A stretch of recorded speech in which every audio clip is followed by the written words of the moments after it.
Alors, on part à la maison qui est en Afrique du Nord, au Maghreb, et Ambre, bonjour, Aujourd'hui, on bonjour. se pose en Algérie. Oui, aujourd'hui, nous partons en Algérie avec Zora. Tu es étudiante, tu fais du sabre. Merci d'être avec nous. Merci. Est-ce que tu peux nous présenter un petit peu ton parcours?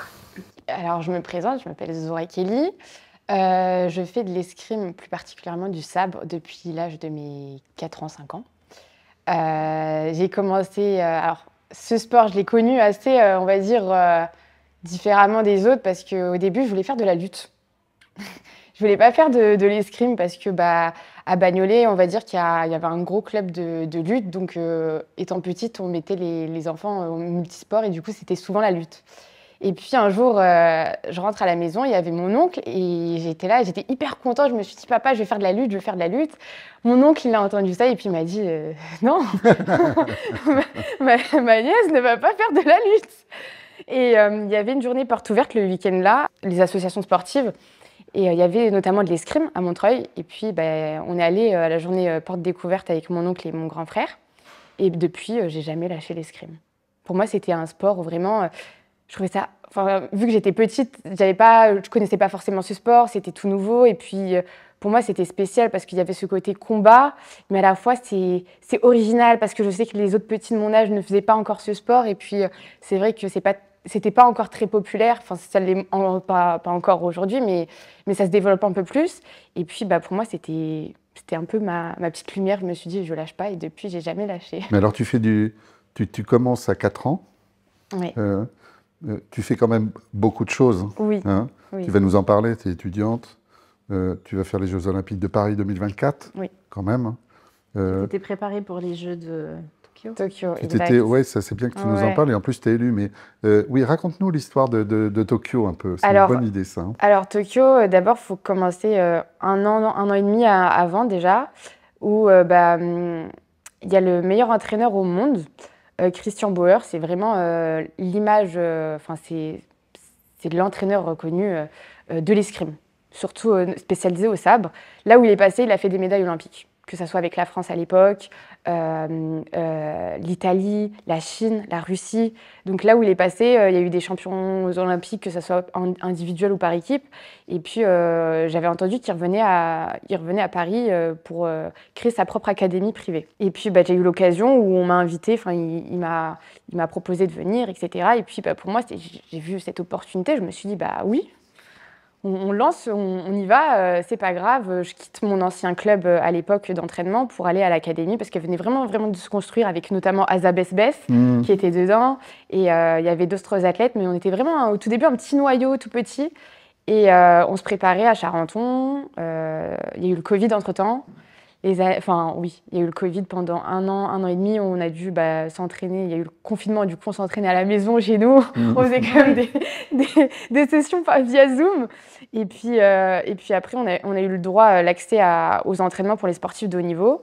Donc, on a continué. Et puis, l'année d'après, on a pu reprendre les épreuves internationales pour les qualifications aux Jeux Olympiques.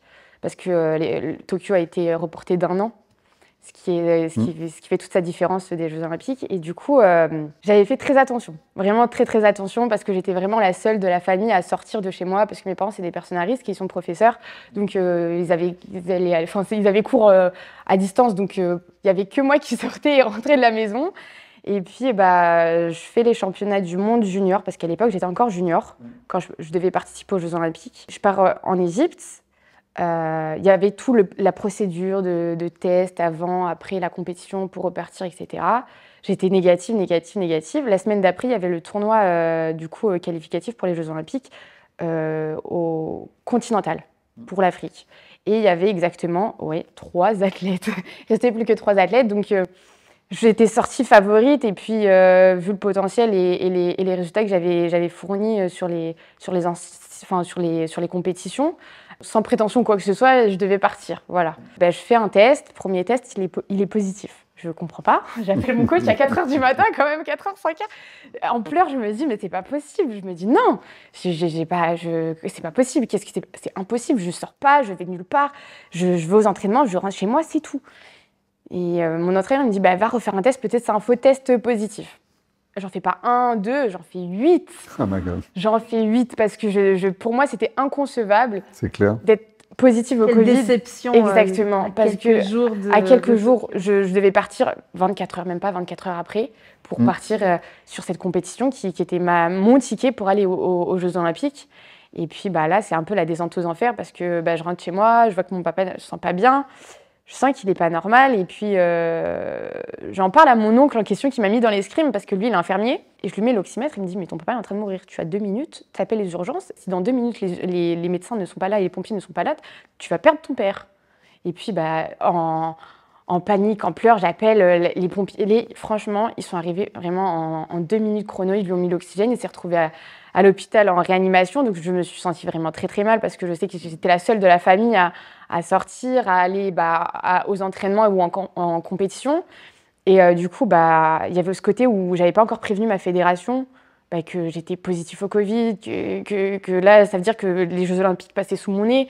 Et puis, tout le monde me disait Zora, vas-y quand même, là, c'est ta chance, c'est ton rêve, là, c'est juste question d'être présente, tu y vas, c'est tout. Je dis, non, mais je peux pas. Enfin, j'avais vraiment envie, hein, j'avais vraiment ce côté, je me suis dit, toutes ces années, j'ai travaillé dur pour en arriver là, même si je suis jeune, et je sais que j'aime pas qu'on me dise que je suis jeune et que j'ai le temps encore, mais je me suis dit, j'avais fait énormément de sacrifices, j'avais tout fait j'ai vraiment mis ce côté où tout était escrime, entraînement pour ce rêve-là.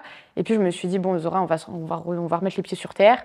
Ton papa, t'en as qu'un. Les Jeux Olympiques, c'est tous les 4 ans. Le choix, il est vite fait.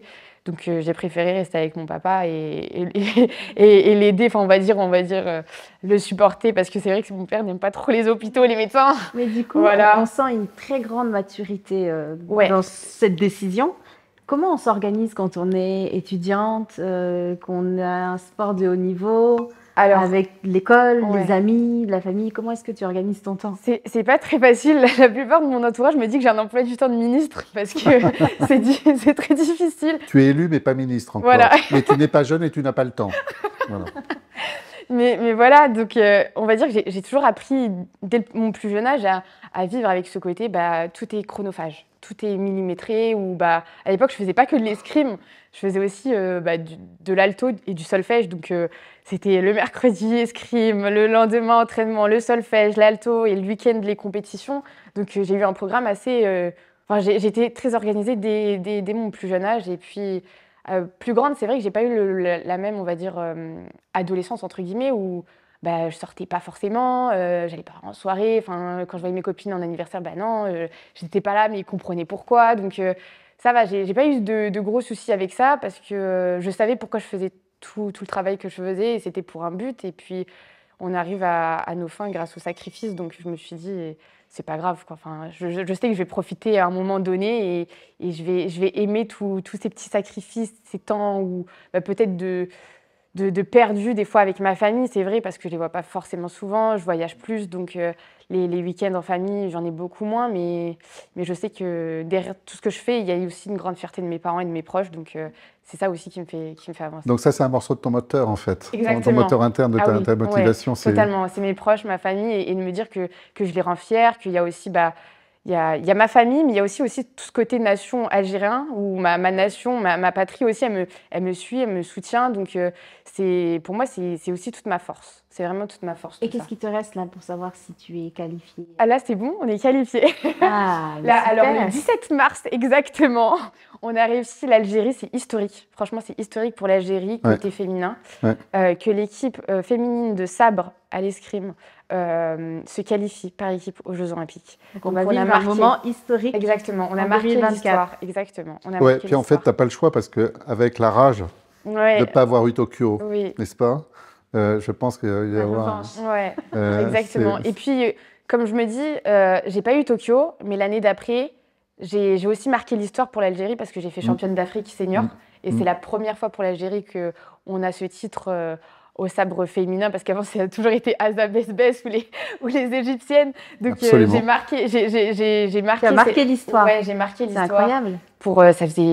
Ça faisait depuis 22 ans, depuis la création des championnats d'Afrique féminine au sabre, que ça a été pris par les autres nations. Ouais, mais je crois qu'il va se passer des choses. On en parlait avec Youssouf Kamara, de la Maison de l'Afrique, avec qui j'étais en Algérie, et avec Moustapha Berraf d'ailleurs, le président de l'ACNOA, et le comité olympique.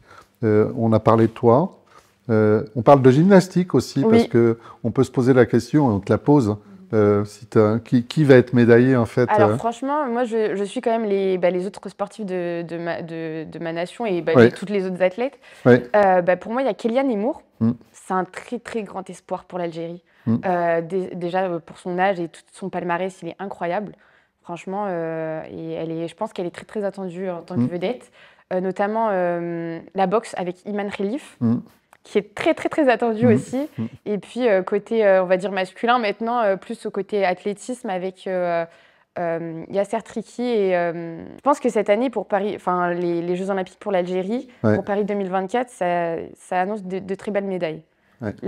Pour Tokyo, c'est vrai qu'on a eu de très belles surprises au niveau paralympique, où franchement, ils nous ont fait vraiment honneur à notre drapeau. Et puis là, cette année, je pense qu'on a de belles chances. Et puis, on a beaucoup plus d'athlètes qui sont qualifiés cette année pour Paris. Bon, en tout cas, nous, on va être super accrochés à l'écran et on va te regarder. Ça, tu peux compter sur nous. On espère qu'on te reverra avec une médaille, une belle revanche sur Tokyo. Bon, mais merci en tout cas d'avoir été avec nous.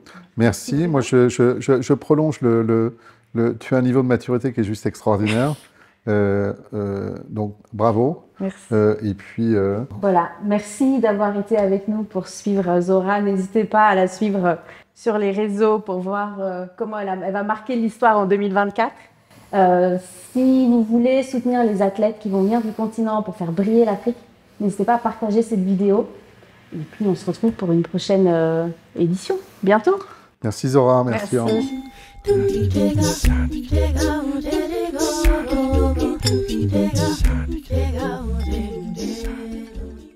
Votre famille est en Afrique? Pour envoyer de l'argent de l'Europe vers l'Afrique, c'est simple. Une application mobile, 1000 boutiques en France, 500 000 boutiques en Afrique. C'est ça, Orange Money Europe.